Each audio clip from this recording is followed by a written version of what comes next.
Hey, hi everyone. My name is Sumit and I welcome you all to the Civils Club. सो ये देखिए हमारा daily जो revision चल रहा है राइट, उसमें आज हम अब जो नेक्स्ट टेस्ट है उसको डिस्कस करेंगे पॉलिटी का। ठीक है, लास्ट एक जो वीडियो बनाया था उसमें एक बेसिकली टेक्निकल एरर हो गया था जिसकी वजह से the screen got you can से रिवर्स्ड। सो आई होप आप लोगों ने वो फ़ोन्स को अपने स्विच करके मैनेज कर लिया होगा। चलिए let us begin with today's discussion right. तो सबसे पहले वील बी टॉकिंग अबाउट यहाँ पे आरपीए 1951 के बारे में। So please very very important ये चीज़ ध्यान रखिएगा, राज्यसभा का टेन्योर 6 साल होता है। ये कॉन्स्टिट्यूशन में नहीं, आरपीए 1951 में लिखा है। Very very very very important right, this is very very important. ठीक है, then next, a person who acquires a contract from the government to perform certain function, will it be considered as a part of office of profit? No, it will not be considered. ठीक है, तो ये चीज़ यहाँ पे ध्यान रखिएगा। Next, who are the 6 states which have the legislative council? कौन कौन से 6 स्टेट्स हैं?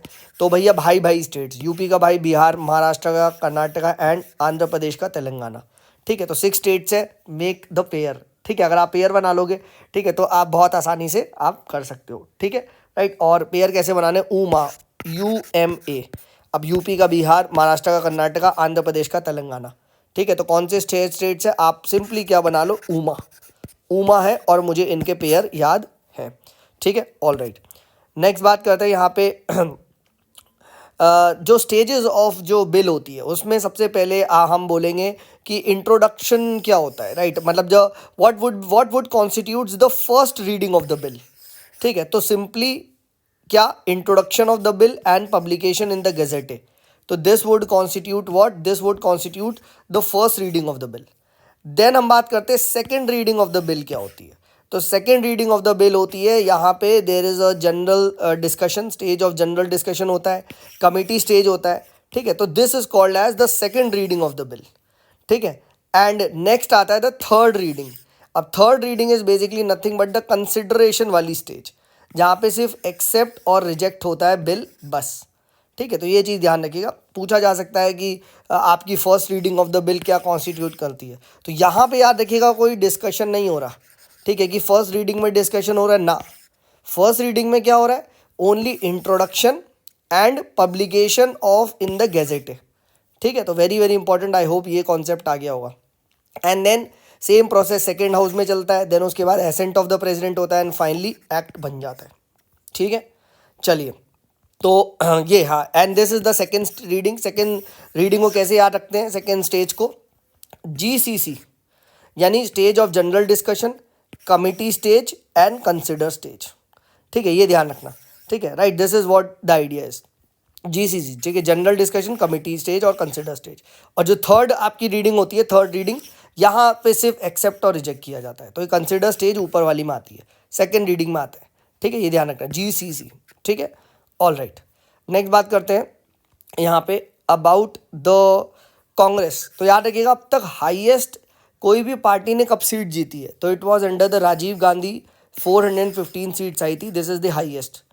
And highest ever voter turnout कौन सा लोकसभा में रहा है? तो रिसेंटली 17 लोकसभा जो थी, ठीक है, जो इलेक्शन हुए थे 2019 के, उसमें it was the highest voter turnout of 67%। ठीक है, एंड कौन सी लोकसभा में हाईएस्ट वुमेन MP रही है? तो अभी करेंटली 14% जो MP हैं वो वुमेन है। ठीक है, तो ये चीज़ भी याद रखना, अगर आपसे पूछा जाए अगेन कौन सी लोकसभा ऐसी थी, तो please remember it was the 14% of the highest. ठीक है, हाईएस्ट वोटर टर्नआउट भी हमने बात कर लिया। और लेट्स सी इस साल क्या पता हम ब्रेक करते रिकॉर्ड या नहीं, तो let's see.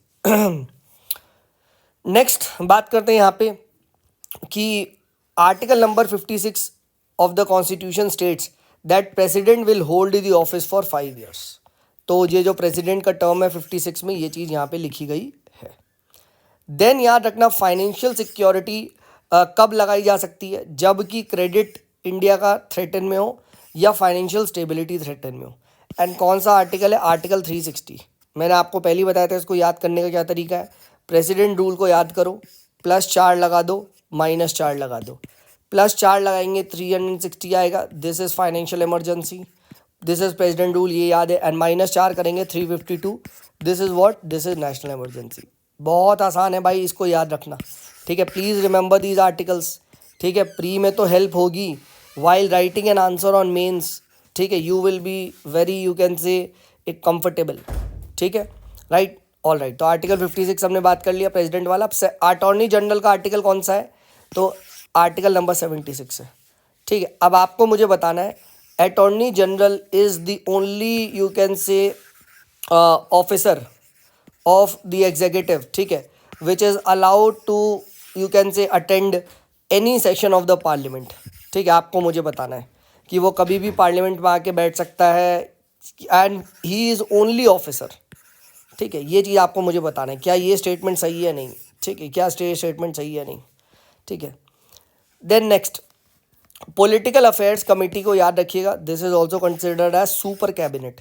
This is the most powerful, you can say, committee, ठीक है, राइट। कैबिनेट कमेटी में सबसे पावरफुल होती है, सुपर कैबिनेट मानी जाती है, एंड इसका चेयरमैन प्राइम मिनिस्टर होता है, ठीक है। और बड़े बड़े जितने भी पॉलिटिकल अपॉइंटमेंट्स आप देखते हो वो यही कमेटी डिसाइड करती है, ठीक है, ऑल राइट। नेक्स्ट बात करते हैं यहाँ पे 7th कॉन्स्टिट्यूशन अमेंडमेंट एक्ट 1956। तो इसने बोला था कि 1 person can become the governor of 2 states, right. So in original constitution it was not there कि एक man will be for 1 state only, but it was the 7th constitution amendment act which said कि नहीं भाई, 1 person can govern 2 states, ठीक है, all right. Then next बात करते हैं यहाँ पे प्लेजर ऑफ प्रेसिडेंट के बारे में।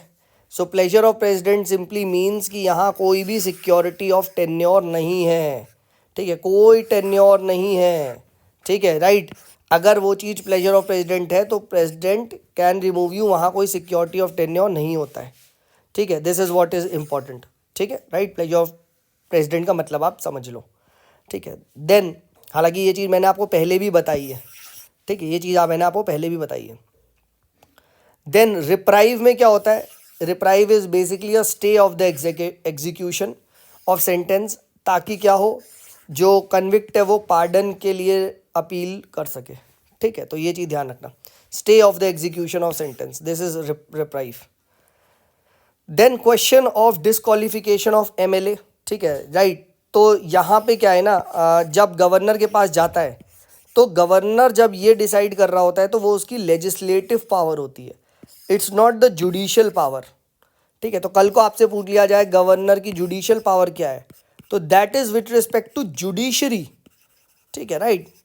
यहाँ पे क्या है, ये डिस्क्वालिफिकेशन ऑफ एमएलए वगैरह ये लेजिस्लेटिव पावर का डोमेन आता है, ठीक है। तो प्लीज़ रिमेंबर, देखो ये छोटे छोटे पॉइंट्स हैं बट बहुत मोटे मोटे पॉइंट्स हैं, ठीक है। अगर पेपर में फंसा, many people will get this wrong, I am telling you, ठीक है, और ना देन प्रॉब्लम्स विल कम, ठीक है, राइट। तो ये चीज़ यहाँ पे ध्यान रखना। नेक्स्ट, जुडिशियल पावर, जैसा कि मैंने बताया आपको यहाँ पे, judicial power is regarding what, it is regarding with respect to appointment of district judicial, you can say, offices, for example you can say district जज, ठीक है, ग्रांट पार्डन्स एक्सेट्रा, ठीक है। तो ये सब जब पावर एक्सरसाइज हो रही है तब वो जुडिशियल पावर है, बट जब एमपी का डिस्क्वालिफिकेशन डिसाइड होना है, ठीक है, तो that is what, that is with respect to आपका लेजिस्लेटिव पावर। नेक्स्ट बात करते हैं parliament, it can extend the life of the Lok Sabha by 1 year of legislative assembly as well as Lok Sabha, ठीक है, and this is when during the national emergency. However, extended life of the legislature can't continue beyond a period of 6 months after the emergency cease to operate, ये चीज़ ध्यान रखना, ठीक है। Next, constitution condition for governor, ठीक है, constitution condition for governor क्या है, that he should not be a member of either house of the parliament and state legislature, and there should be no office of profit, ठीक है, please remember this. Next, when person is the governor of the 2 states, then the emoluments are decided by president, ठीक है, but it is shared between states, ठीक है। तो ये चीज़ ध्यान रखना, ठीक है। then 4 states which will have the tribal ministers, जहाँ मैंडेटरी है, तो कौन से, ठीक है, कौन से है, which is, this is जो इसका है जे कॉम, Jharkhand, Chhattisgarh, Orissa and MP. And as I have told, is it written in constitution? Yes, article number 164 में ये चीज़ लिखा गया है, ठीक है, जो सीएम या जे कॉम, ठीक है, कौन कौन से स्टेट्स है जिनके पास ट्राइबल मिनिस्टर्स होगा, जो सीएम या जे कॉम। ठीक है, आर्टिकल नंबर 164 याद रखिएगा। देन नेक्स्ट बात करते हैं यहाँ पे राइट कि 26 कॉन्स्टिट्यूशन अमेंडमेंट एक्ट ने क्या बोला था 1971 में, it abolish the Privi purses, जो आपके प्रिंसली स्टेट्स वगैरह को मिलते थे, ठीक है राइट, उसको हटा दिया था। ठीक है, it abolish them and this was during the Indira Gandhi ji का टेन्योर। तो ऐसे पूछा जा सकता है, जैसे एक बार पूछा गया था लैंड रिफॉर्म्स हुए थे या फर्स्ट कॉन्स्टिट्यूशन अमेंडमेंट किसके टेन्योर में हुआ था, तो वो नेहरू जी का था। यहाँ पूछा जा सकता है अबॉलिशन ऑफ प्रीवी पर्स किस में हुआ था, तो इंदिरा गांधी जी में हुआ था। ठीक है, ये चीज़ ध्यान रखना। अब मैं आपसे पूछ रहा हूँ anti defection law, anti defection law किस प्राइम मिनिस्टर के टेन्योर में आया था, चलो ये बता दो। तो एक क्वेश्चन आपको मुझे ये बताना है, ठीक है राइट। तो ये थी हमारी आज की discussion right, this was the polity का नेक्स्ट अगले पर्टिकुलर वीडियो में कंटिन्यू करेंगे। बस एक ही रिक्वेस्ट है यार, पसंद आ रहा है तो प्लीज़ लाइक करो।